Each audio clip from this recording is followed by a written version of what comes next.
de Ministerial, Yadira Pino, además profesora, quien pues tiene un punto de vista sobre toda esta situación que se ha estado generando alrededor del gremio docente. Hay una condena, hay una serie de acciones a nivel legal que se han emprendido y vamos a escuchar su planteamiento al respecto sobre el supuesto negociado que se habría dado para nombramientos dentro del Ministerio de Educación. Profesora Pino, bienvenida y buena tarde. Edna Jaramillo y Ricardo Jaramillo, les saludamos.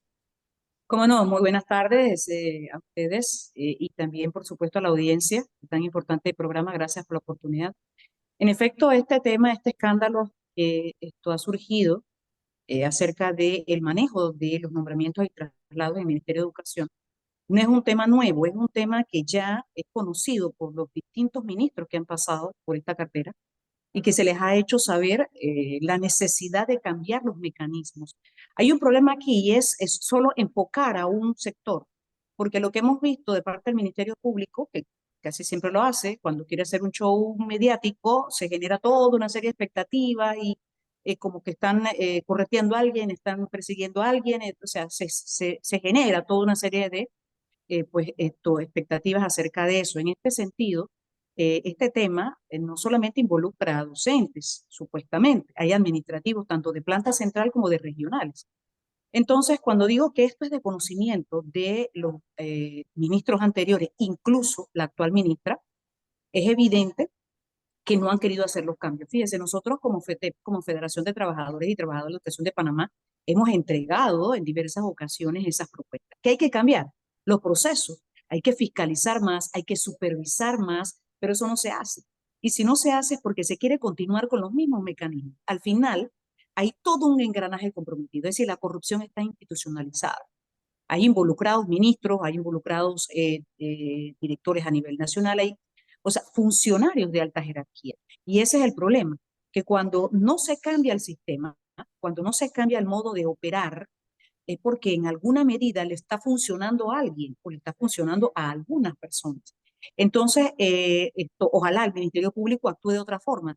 Si usted observa, se dan detenciones como si fueran prófugos, cuando el Ministerio Público tiene un procedimiento, y es que si hay alguien que ha sido denunciado, tiene que notificársele que tiene una audiencia para presentársele y allí se le hacen los descargos y se ve si la persona es acusada o no, si procede la acusación o no.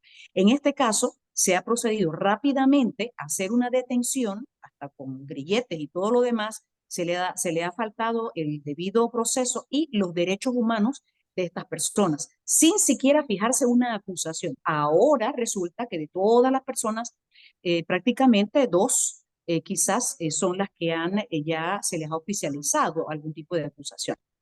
Entonces, el tema es más profundo, licenciado Ricardo y licenciada Edna. El tema es que el Ministerio de Educación ha funcionado así por mucho tiempo y ya es hora de que se haga una reforma institucional, una reforma profunda. Ahora, Sí, profesora adelante. Pino, si esto es un tema que ha funcionado históricamente y lleva años dándose esta red de delincuencia y actos de corrupción, ¿por qué no se había denunciado antes por los conocedores de una situación como esta? Porque yo siempre digo, tan responsable el que amarra la pata de la vaca como el que la mata. Así Quiero es. decir con esto es que por omisión y por comisión, todos aquellos que sabían que se estaba dando ese supuesto negociado de nombramientos deberían estar también allá rindiendo cuentas ante el Ministerio Público. Así es, y por eso es que señalo que hay ministros y ministras que tenían conocimiento de estas situaciones, porque sí se les ha hecho, o sea, hay personas que sí se quejaron, hay personas que sí le hicieron llegar estas denuncias a estas altas autoridades, pero no se hacía nada. Porque claro, existe de alguna manera algún tipo de red, algún tipo de entendimiento, y por eso es que nosotros no podemos actuar igual que otras dirigencias que incluso apadrinan acciones de los ministros. Por ejemplo, le doy un ejemplo.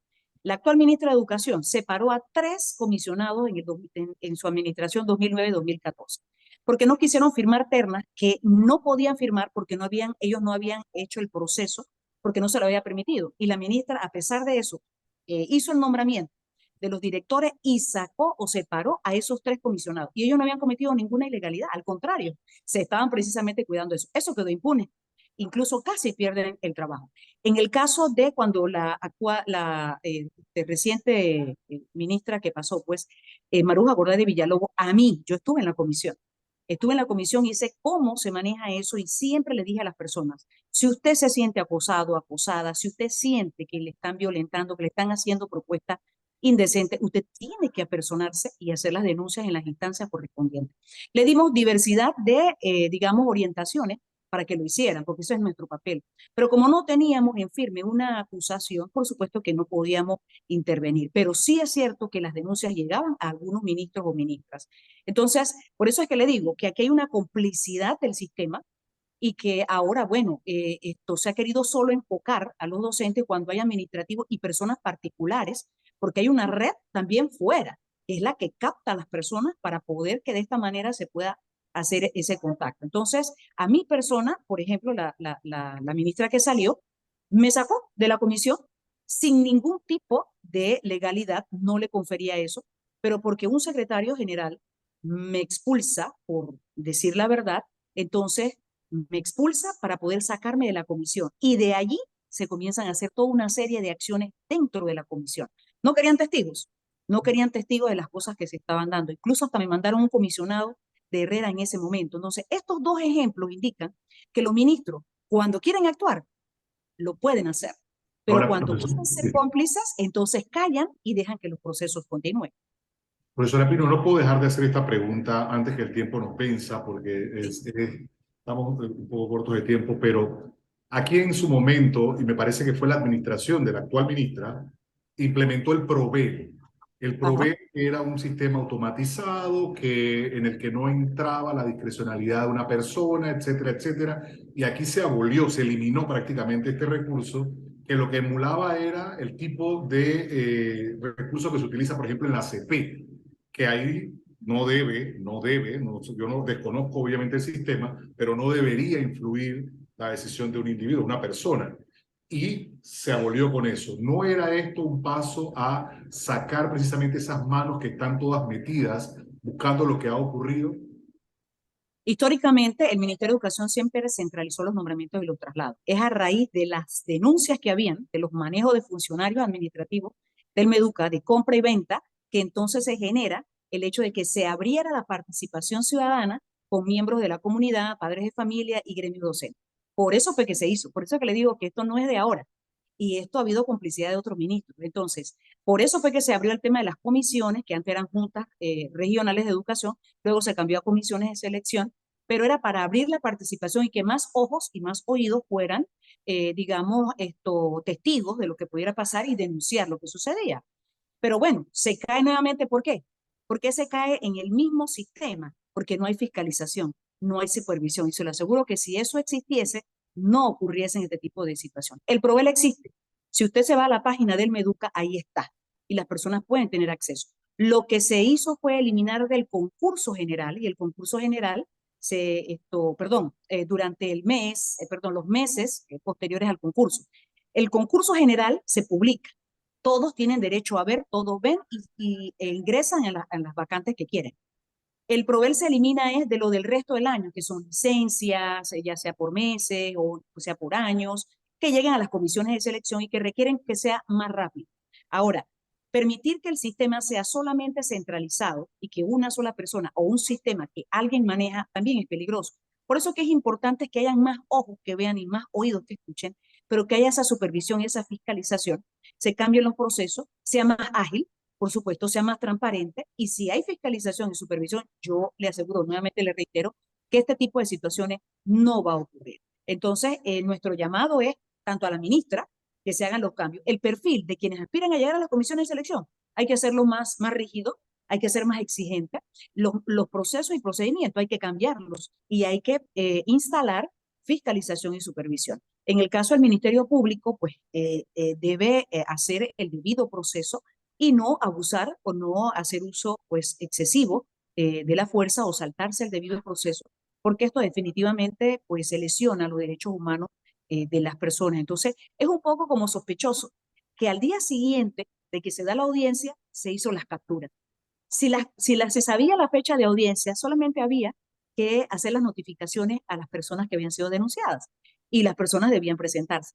Cuando el Ministerio Público tiene que entrar y hacer detenciones de la manera en que la hizo ahora, cuando las personas que son solicitadas en las audiencias no se presentan 2, 3, 4 veces, ahí el Ministerio Público tiene que actuar de esta manera. Entonces, crea una cierta suspicacia esta forma, pero reitero, lo que nosotros abogamos, la FETEP lo que aboga es por cambios profundos en cómo se están manejando los procesos de nombramiento y de traslado. Y fíjese que la Es que con eso, y antes de concluir, profesora, a eso iba. En conclusión, ¿qué recomienda usted para que esa mafia termine? Porque mira lo que usted está diciendo, o sea, wow, hay una organización criminal dentro, palabras que tomo suya, dentro del Ministerio de Educación, y que esto viene pasando de año tras año, y pareciera que aquí miraron por otro lado la anterior ministra, porque a ver, todo aquí se sabe, o sea, ella no escuchó o escuchó y se hizo la sorda y la muda y la ciega. Eso no puede ser, eso no puede ser. O sea, y ahora revienta esta cuestión de supuesto negociado de nombramientos y por otro lado muertos cobrando. ¿Esto qué es? ¿En qué país de diplomas vivimos? falsos. Recuerde que hubo la denuncia de diplomas falsos. ¿Y qué se cambió? Se cambiaron los mecanismos de cómo se hace la optimización o la verificación de los diplomas en el Meduca. No. Es decir, van a seguir ocurriendo este tipo de hechos lamentables que lesionan los derechos de los concursantes o de las personas que aspiran a ser nombrados en el sistema educativo, porque no se cambian los mecanismos.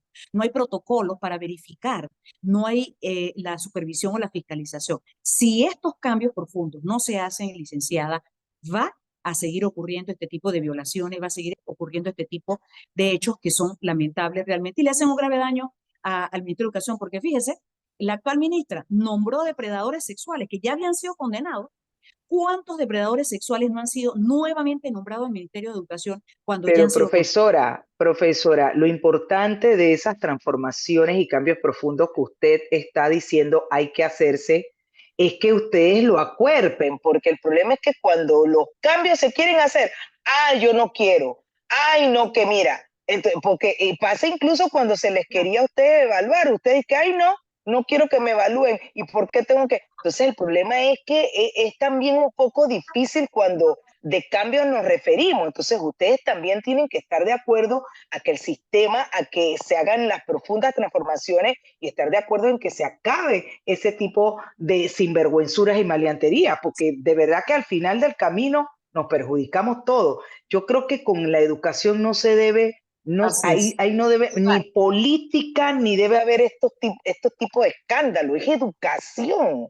La educación de un país con esa cosa, con eso no se juega, se puede jugar con cualquier otra cosa, pero con la educación, wow, imagínense, por eso Es que andamos así.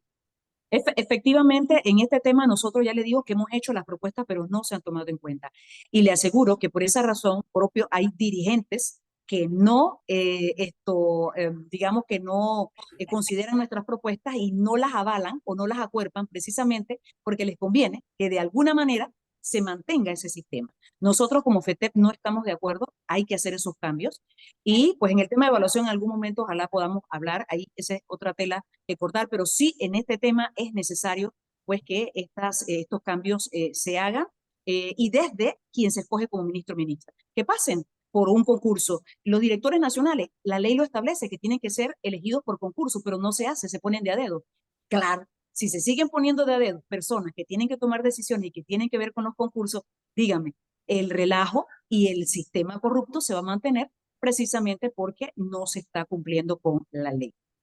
Le agradecemos, profesora Pino, la oportunidad de conocer desde su punto de vista y su experiencia esta situación en torno a el supuesto negociado con los nombramientos y toda la acción legal que se emprendió alrededor.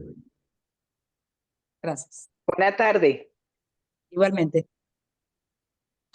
Bien, avanzamos, son las 4:26. Nuestro siguiente invitado, amigo de la casa, se encuentra aquí presente, el doctor Arturo Rebollón. Él es médico e investigador en salud pública.